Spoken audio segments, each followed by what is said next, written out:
Welcome everyone to the March 23rd, 2023 Commission on Human Trafficking meeting.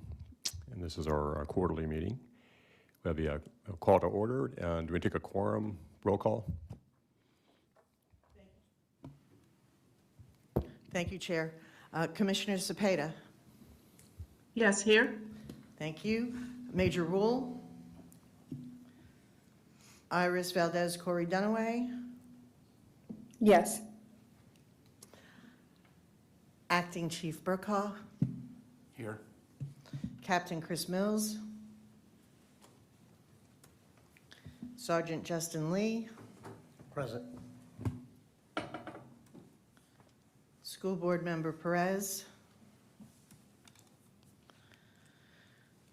Detective Sergeant Kevin Durkin. Chair Klug. Here. Courtney Derry. Here. Public Defender Holt. Here. Our new Vice Chair. Chief Judge Ficarata. Here. T. Solomon. Jennifer Glaister. Santiago Carrata. Beverly Mogulnyecki. Here. I hope I said that right. Close. Thank you. Mayra Espinoza. Here. Claudette Graves. Deborah Leskowski. Here. And sorry, Chair, we do not have a quorum. Okay. Okay, well, thank you for that. I think we'll just go ahead and skip from the proposed resolution draft and meeting approvals, et cetera, down to the subcommittee reports. I'm going to take those out of order since we're still waiting for a few people to show up. Also with Ms. Cromartie Mincy, she's on her way too as well. She is on her way. Okay. I'm going to talk about the Legislative and Judicial Subcommittee. We met on February 23rd at 2:30, and we talked about some of the bills that are pending the legislature. It's one of the things we talked about. And let me just, before we get to that, just talk about the purpose of that subcommittee. And that purpose is to examine, vet, and implement the best practices for successful investigation processes, victim support, prosecution guidelines for traffickers, demand-side approaches, potential lobbying and legislative opportunities, mapping of court system processing, and models for victims treatment court. I think one of the things we wanted to add to that is tracking bills that impact human trafficking. And I'm not sure if anyone else has any comments about that purpose of that particular committee, if you want to change that or not. We can talk about that later on the next time that subcommittee meets. But let me know if you have any comments about that, the purpose of that committee. A couple of bills we talked about. One was House Bill 647. I think it's also House Bill 649, sort of companion bill, deal with trust funds for victims of human trafficking. And that was a bill that was introduced in February 8th. Creates trust funds for victims of human trafficking within the DLA, provides for funding sources and purposes of trust fund, provides for future review and termination, recreation of the trust fund, et cetera. The effective date would be July 1st of 2023. I'm not sure the status right now. I think there was heard by the committee hearing on March 7th. That's my understanding, the last. I think it is going through the process. I'm not sure if anyone has any updates on that. I do not have any updates on that. Things are moving very slowly through committees. Okay. And keeping an eye on the bills. There are several human trafficking bills that either directly say human trafficking in the title of the bill or are related to human trafficking within the substance of the bill. Right. Do you have any comments about any opposition or supporters of that bill? Anyone have any background on that?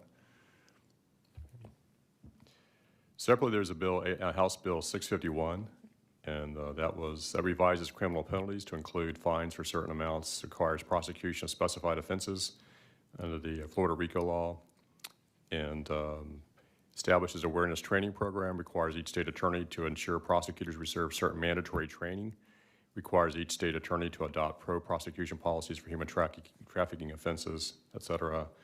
effective date of that bill would be October 1st, 2023. And then separately, there was a Senate Bill 134 deposing victims of certain offenses, and that was withdrawn. So, and as far as any other legislation, I think that's pretty much it that we were monitoring right now.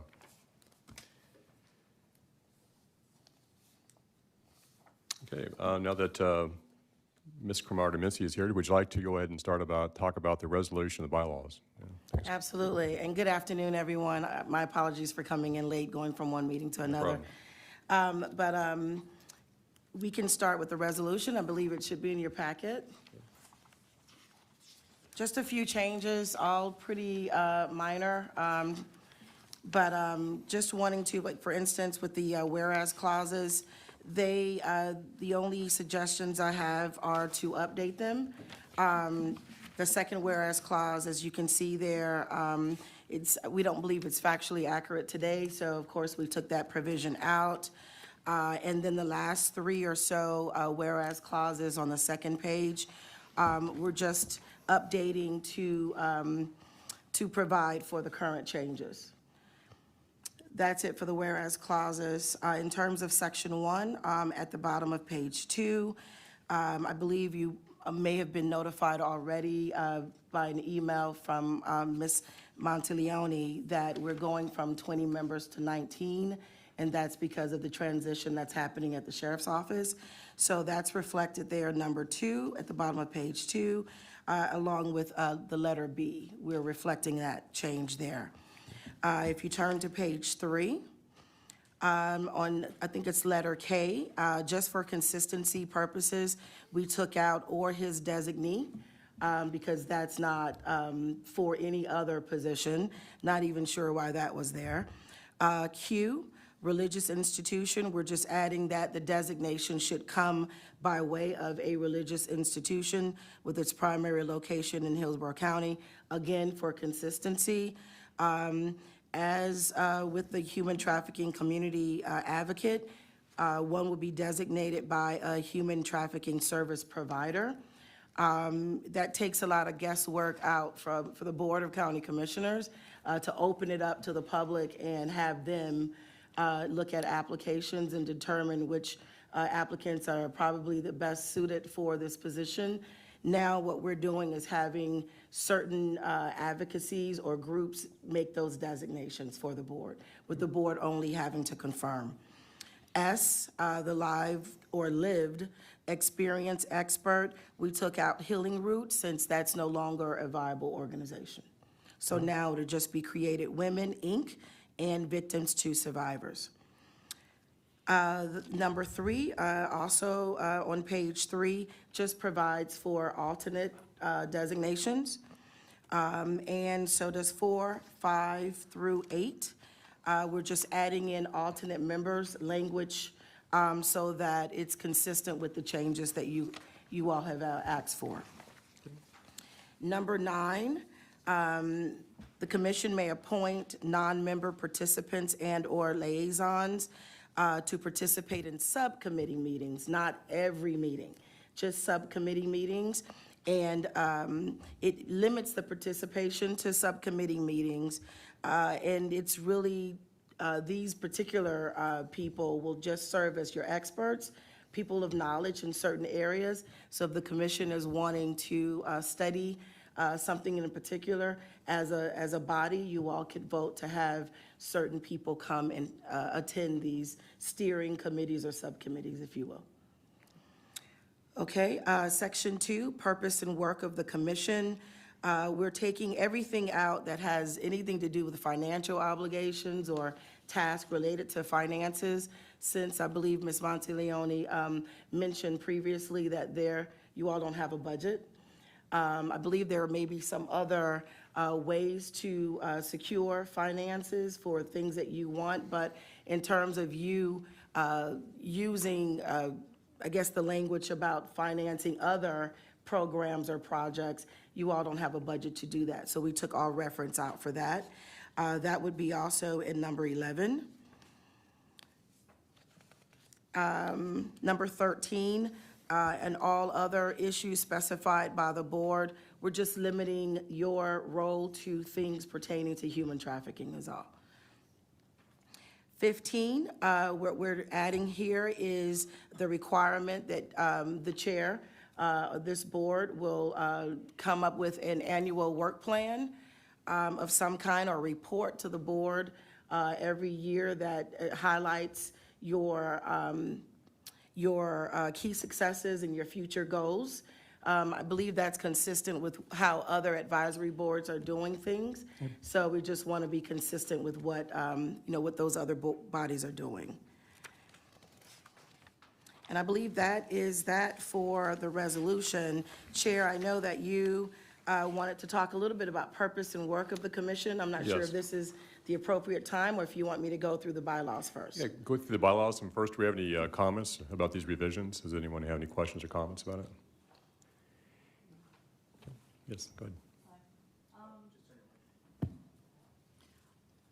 I fall under page 3R, Community Advocate. And with this new addition, it says, as designated by a human service trafficking service provider. Currently, I am not a provider. I'm not with an agency.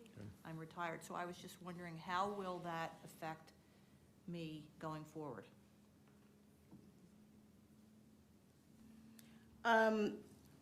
Just give me one moment. Yeah.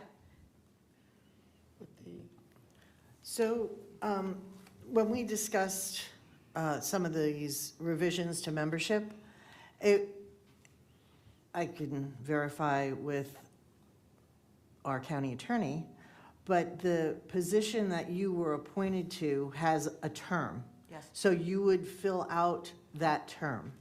Yes, ma'am. And then, the part of what prompted this discussion was at the steering committee meeting when you mentioned that you weren't with an agency, who would be your alternate? Yes. So this was also addressing that. Great. Now, you can volunteer at a agency or a service provider and still be recommended by that service provider to, be their representative. So I hope that answers your question. It does, thank you. So I'm good until the end of my term. Yes. Thank you. You're not kicking me out today. Yes, No. no, and it gives you time to volunteer at a service provider, which I'm sure they'd be happy to have you. Thank you. Yes, Chief Yeah, Judge. I'd just like to thank the County Attorney's Office for their fine work on this, and definitely the much-needed addition of allowing alternate members to appear and vote and count toward the quorum. So hopefully, we can alleviate this rather embarrassing situation where we haven't had a quorum in I don't know how long. So Yes. thank you all very much. You're very welcome. Thank you. We're going back to that R, so the human trafficking community advocate. As far as if you're not designated by a human trafficking service provider, is there any other opportunity for someone to serve in that case? Is there?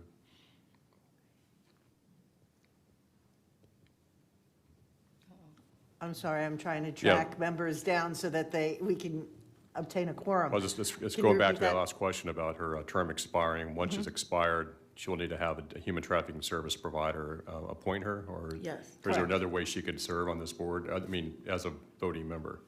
Is that pretty much it, other than volunteering?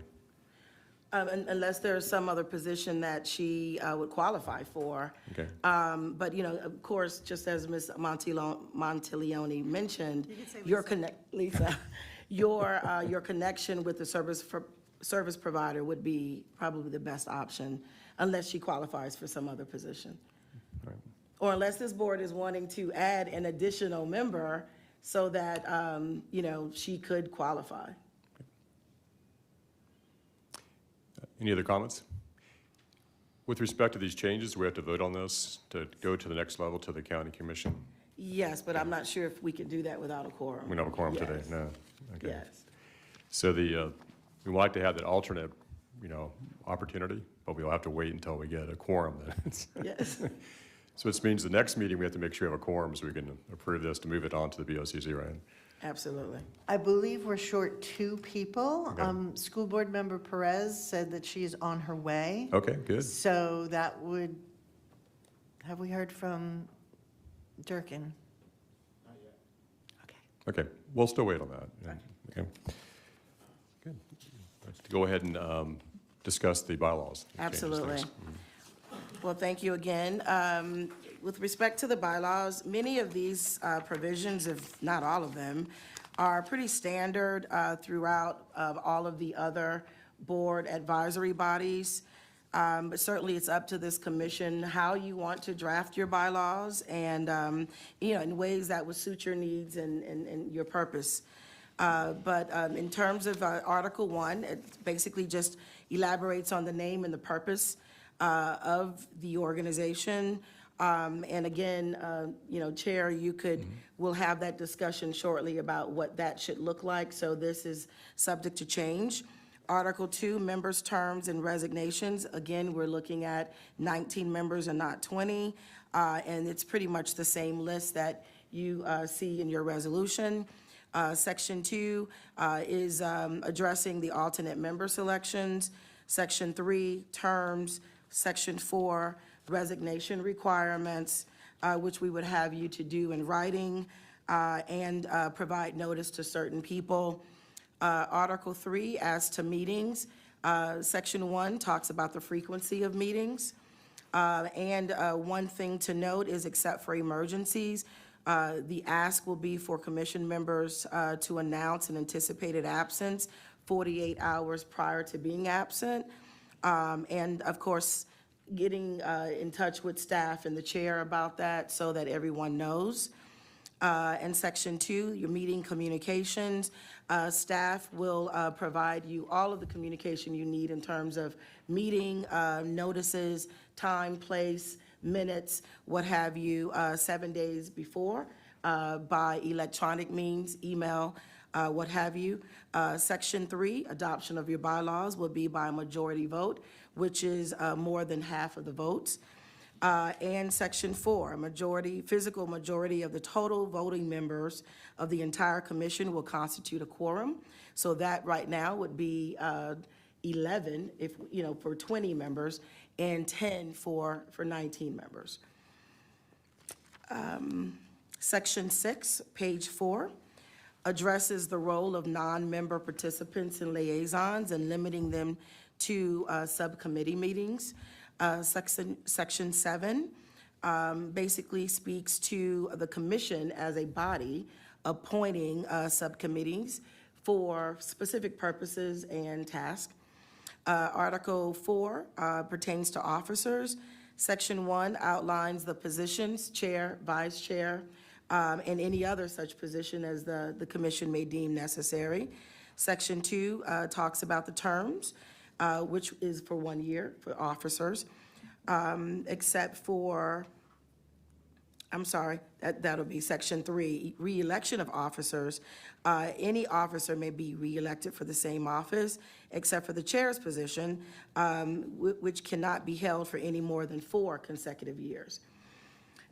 Section 4, but of course, again, this is all at your discretion. These were just ideas that Lisa and I came up with as a starting point for you all, but certainly any of these terms are up for discussion. Section 4, vacancy in office, how that's filled. You all will fill those vacancies in terms of the officer positions. Section 5, roles of the various officers. Chair will preside of all the meetings and also present the annual work plan. Vice chair, of course, acts in the absence of the chair. And one interesting provision that we found in other bylaws is the position of an interim chair, where at a particular meeting, we have an absent chair and vice chair. We want the show to go on, so the members who are present will vote on an interim chair to preside over the meetings.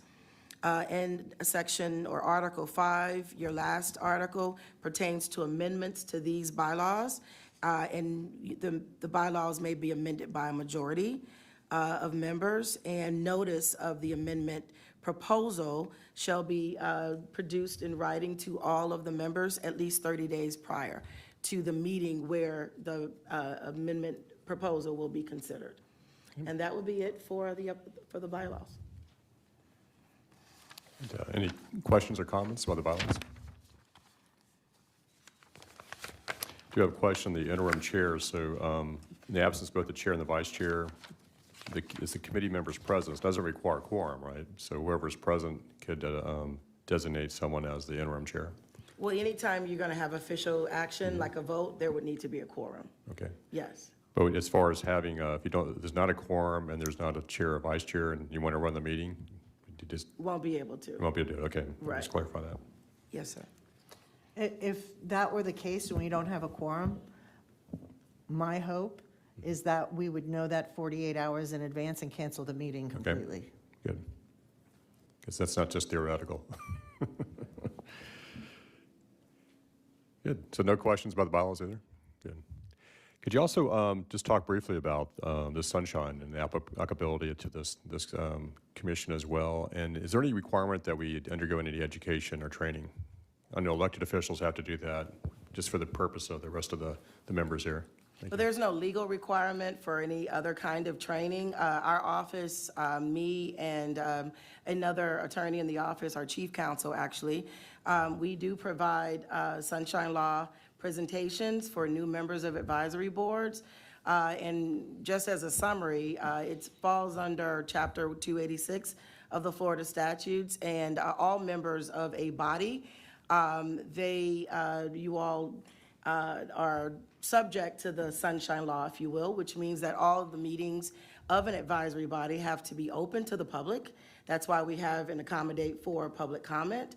There has to be notice of the meeting so that the public will know that there is a meeting. And there has to be it has to be in some location where the public can access the meeting. So those are the three, and minutes must be taken as well. So those are the requirements for sunshine. Some of the other particulars under the law would include no talking among yourselves about matters that will be coming back before this body for discussion, because essentially those discussions could be meetings. If you're discussing, for instance, walking out to the parking lot to your car after this meeting, two members of the same body, of this body, begin to talk about matters, for instance, these bylaws, and what you would want to see in bylaws or even the resolution, that discussion could essentially be a sunshine violation, because those kinds of discussions should take place in the open, in the public realm. That's why it's called a sunshine meeting. So 286 just basically applies to this board as it would for the Board of County Commissioners, since you all were created for the board's purpose. That's kind of it in a nutshell, Sure. but I'm happy to go on and on. 'Cause, No, that's an outstanding summary, thank you. And then public record-wise, just be Yes. cognizant also text messages to each other would also be public record, and Absolutely. it could be a sunshine issue too, right? So Absolutely. emails as well. Yeah. Yes, which is why we advocate for, if there are correspondences, information that you want to share with other members, that you pass those through the staff, me, someone other than another member, because as you can imagine, emails going back and forth, you guys begin to have discussions, something goes awry, and before you know it, you're having a meeting by email. And we certainly don't want that to happen. So always utilize my office, utilize staff for all of those communication needs. Great, excellent, thank you. Sure. Good, I guess no other questions about sunshine and public records, I imagine, right? Okay, thank you. So going back to the resolution, and that, if you turn to that section 2 of the resolution, there's a couple paragraphs there, 10, 11, 12. I just want to review those quickly. And this is the purpose and work of the commission. So just want to make sure, since we don't have a quorum to vote, just want to discuss that in general. So it says the purpose of the commission is to promote public awareness of the existence of human trafficking within Hillsborough County, establish the relationship building within the community, educational programming opportunities of the public, and key industries to recognize indicators of human trafficking, et cetera. So they're all listed there. Does anyone have any questions about the purpose of the committee, or is there anything that we should be doing, in your mind, more to try to fulfill these items here as far as the purpose of the commission? Other than getting a quorum and voting on things. But just go through these items if you just want to read those. And is there anything you think that's missing from this, or is there anything that you think that we need to supplement, modify? There are a couple little proposed changes here, But other things we could be doing as a commission, for instance, in 11, to fulfill public awareness of the commission may recommend to the BOCC sponsorship opportunities, other coordinated efforts that may be executed and advise the BOCC and other proposals necessary to create awareness of the existence of human trafficking. Are we doing enough of that? Is something we could be doing more with respect to that? So I think that's a big part of what we do at the port when we do, as far as our awareness campaign, is we're trying to make people aware of human trafficking and that they're not blind to it. People are thinking about it, they see it, they report it, et cetera. But if you think there's anything else we should add to this, the purpose, or modify this, talk about today or let us know before we finalize the resolution at the VOCC. Thanks.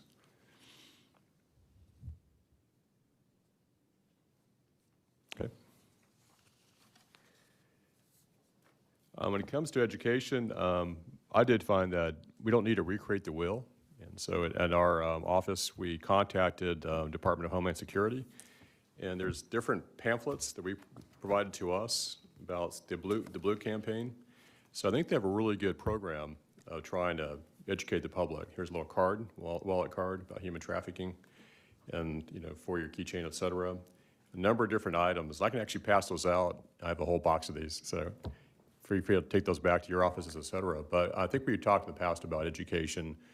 What can we do to try to educate people? But I think there's a lot of materials that are that are available to us that we can help disseminate, get that information out there. That's why I brought it in today, just to show these are things that we can just, if we go and talk to other people about it, or we can promote those types of items to our companies and organizations, that this is something they can share with their staff.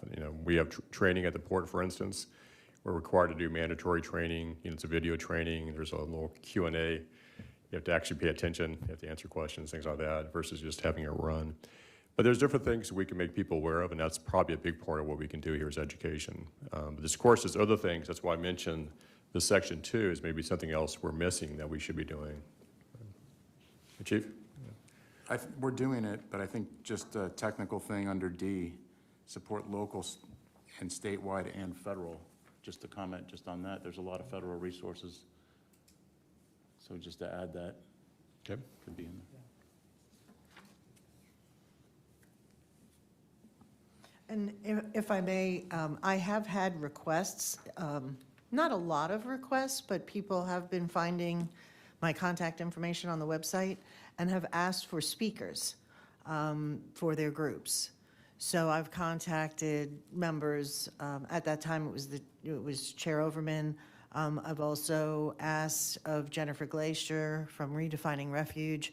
She's gone out and she's spoken to the Women's Club when they made a request. So that's something else that you may want to consider is a speakers bureau kind of function. I know we talked a little bit about that at the steering committee meeting, and that a lot of times the Tampa Police Department, I'm sure the Sheriff's Office, Temple Terrace, I'm sure everyone in law enforcement gets those requests. So it might be something else that you might want to consider is have a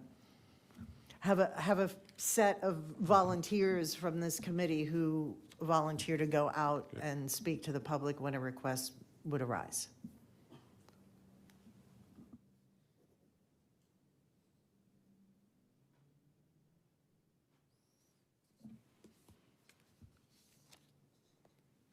With having said that, you said there are materials we could use as well, like you said PowerPoints, things like that we could discuss, or?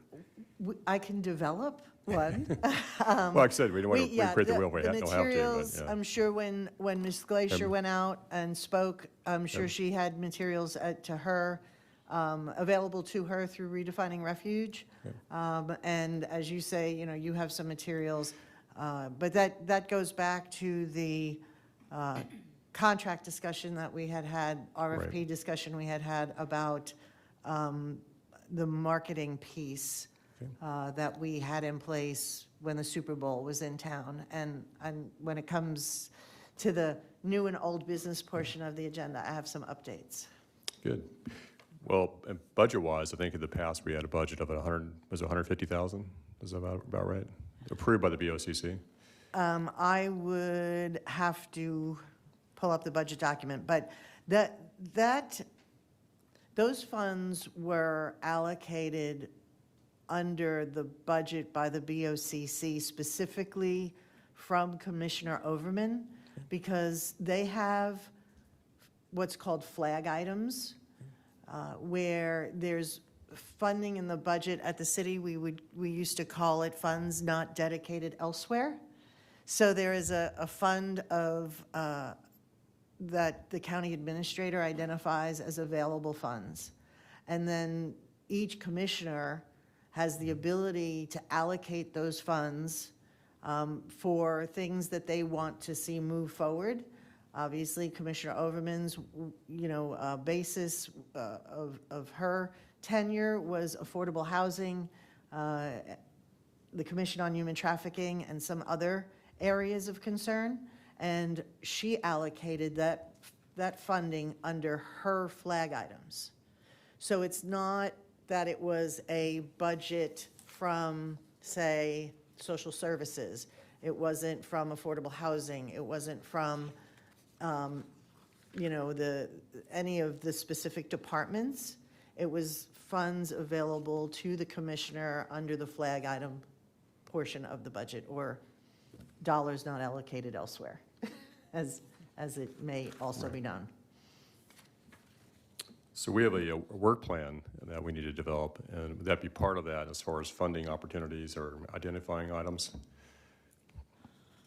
If you were to request funding for the Commission on Human Trafficking for a specific effort, you would have to find this, I guess for lack of a better term, a sponsor for those funds. So whether it would come from a department and it fits in with what that department has in their work plan and they would include it in their budget, or if one of the commissioners would identify funding under their flag items and budget that money towards the Commission on Human Trafficking. There's really asking a department is kind of even a stretch. Sure. But it was really the commissioner who made sure that the Commission on Human Trafficking had the funds that it needed. So that's how the Crisis Center was able to fund the nurse position and an outreach position through that flag item. The USF Bright program, a pilot project, the TIP project that we heard about at the last meeting, that's how they got their funding. And that's how, when it was Super Bowl, now I'm going back a couple of years, FKQ for the marketing contract, and I can't remember all the initials, they go by a long acronym, IAHUS something H, for the training portion for the Hillsborough Heroes program. All of those funds came from Commissioner Overman and her flag items. Good. So in the a resolution, it has including submitting and presenting an annual work plan report to the commission. You know what the timing of that is? Is that something that does a certain time of the year, or is that any particular time we do that? No, let me phrase it this way. The boards, councils, committees, and authorities that have that written into their resolution, ordinance, or bylaw schedule it on their own time schedule. Some of them are prescribed by state or federal law. So for instance, we have the Community Service Block Grant funds. They have a committee, they have to report to the Board of County Commissioners, but it's on a timing basis because there are benchmarks they have to meet. Same thing, not as stringent because it's not federal funds, but our art programs that are funded through community tax dollars, those have deadlines. So the grant has an opening period, they have a selection period, and then they have an award period. So those are the only ones really that come at specific times. The other committees, they would say, okay, it's our time to annually report, and either myself as the administrator or a commissioner would put the agenda item on a future meeting to have that person or committee come in and give the report. Okay, thanks. Okay, any other questions? Like I said, resolution, bylaws, anything good? Yeah, Can I Go ahead, just ask go ahead, sure. Ms. Kamari a question? So we have a commissioner sorry about that. We have a commissioner that obviously sits on this commission. Would that disallow the chair or myself from talking to the commissioner about a budget identification because she sits, so, thanks for shaking your head, yes, Lisa. So we could talk to everybody except our commission Or in this members. meeting, we could. Or we could discuss in this meeting. Yes, You can talk to the other 6 commissioners. of the Board of County Commissioners. Correct, Right, correct, right, correct. thank you for that. Right, I just wanted to Clarification. make sure I understood this Yes. correctly. Yes. Good point, thank you. Good. Well, I guess we cannot take any action on these items, so we'll have to wait on the next meeting. Anything else you want to discuss on as far as the agenda before we go to open forum? I had 2 items that I wanted to, actually 3 to bring up. One is a website. It's called missingkids.org, and there is a campaign that they are running called Take It Down campaign. This was sent, both of the things I'm going to mention were sent to me from the vice chair of the DJJ, Rob Parkinson. He's been really, really good about sharing information that they come across and forwarding it to me. So there's the Take It Down campaign, and that is inappropriate nudity that includes children. So you can visit missingkids.org or just search Google for Take It Down campaign, and you'll get the webpage. The other is a flyer that I meant to print and have here this morning, but I did not. I did include it in the package that is published on the Commission on Human Trafficking's webpage, where it has agenda packet. There's a flyer in there for something called Shop Talk, and that's also been forwarded to me from Rob. And Shop Talk is geared towards teenagers and the establishments that they visit for hair care. So whether it's a barber or a salon, that's why it's called Shop Talk. Oh, is it Salon Talk? I'm sorry? Salon? Yes. Okay. Well, the flyer is called Shop Talk, so I'll make sure oh, look, yes, see, you have the new packet. The packet went through a couple of revisions, so that is the information there. I did want to also report that in clearing the internet of the Hillsborough Heroes program, since that program has been suspended as we do not have training at this point in time. That was a motion and vote that was taken at the last meeting. Okay. I found a website that existed from back when Super Bowl, it was the Don't Buy It campaign. So I found out that Visit Tampa Bay had published that website, so I contacted Visit Tampa Bay, and they have taken that website down as well, because either we had to update all of the information or, not be publishing inaccuracies. So Visit Tampa Bay has taken that website down. But that is the updates that I had for you today. Very good. We're just passing out these flyers. I do have a big box, so I don't have to take that back if you take them with you. So. Also, you made a copy of the article that was in the Times by Dan Sullivan. Is there something you want to discuss about that too? Just Yes, briefly? well, that related to the elimination Right. of the second position that Okay. HCSO had on this board that we discussed a bit earlier. One of our very astute members, Deborah, advised me of this appearing in the paper in February. And I went ahead and I contacted, and hopefully she's still on virtually, Ms. Cortez Valdez Dunaway. And it is true, the information for the most part in the article, DCF will be taking over the Child Investigation Unit from HCSO, not just HCSO, but I think 7 different agencies in the area. So with HCSO not having a unit, we wouldn't have the need for a representation from that unit since it no longer exists. So that was the origination of that, Okay, of that thanks. move.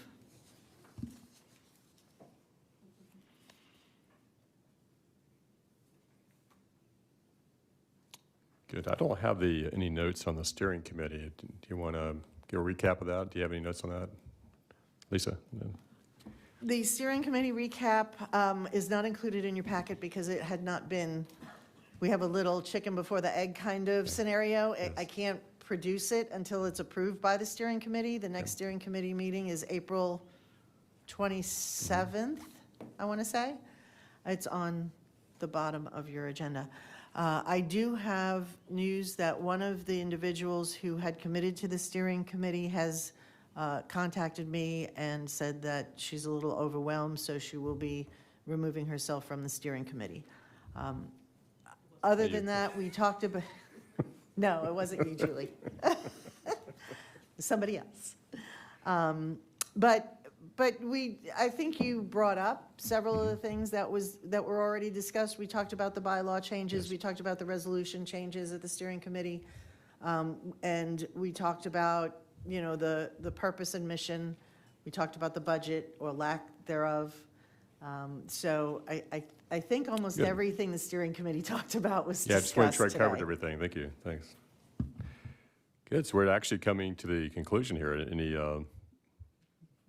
as far as open forum, and you want to add anything to this, or any old business you want to talk about, new business, et cetera? That was it. I think I already gave the old and new. Okay, very good. As far as from the membership, anyone have any comments or new? Good. Great. So the next meeting is that in June, June 15th? Yes, the quarterly Yes, meeting. we're a little bit off schedule on the Thursday because we had constrained resources from HTV on our regularly scheduled date, so we had to move Okay. it up to the 15th to have the next meeting. Hopefully, that'll work with everybody's schedule. I would suggest you go through the calendar that you should all have. If you don't, I can send it to you again and put all of the meetings on your calendar so that there's not, you know, a last-minute conflict. That would really help out. Several of the people I contacted about today said, oh, I didn't have it on my calendar. I was like, we approved the calendar in January. So that would really help. It is very, you know, difficult. You know, we have a lot of very important people with very busy schedules. And I just want to say thank you to the chair because he had his Port Tampa Bay board meeting to get through. Yes. Was that yesterday? It was Tuesday. Yeah, It was just a few days. Tuesday. Yeah, I was heading that one up as well. Thank you. And those port board meetings Yeah. are pretty hefty. So thank you for No, doing what you appreciate do. it. Thank you.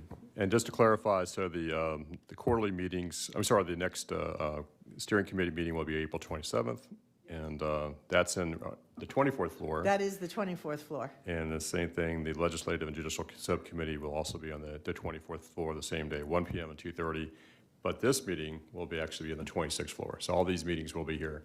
That is correct. Okay. Subcommittee meetings on 24 and full board meetings on 26. And when you arrive at 24, how do you get in? Just to clarify for everyone. You have to call me.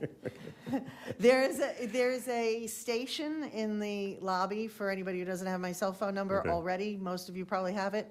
But there's a station in the lobby that you can pick up the phone and call because it is a restricted access call. That does not mean the public cannot attend. Okay. It is a county facility that is open to the public. So if anyone from the public wants to come in person to a steering committee meeting or a legislative and judicial subcommittee meeting, they are more than welcome to attend. They would just be let in, you know, Okay. the same way all of you will be let into the 24th floor. Great. Well, thank you. And once again, before I adjourn, I do have this big box here. So if you want to pick up some of these things, take it back to your offices, please feel free to do so. Thank you very much. Thank you. So the meeting's adjourned. Meeting is adjourned. Thanks.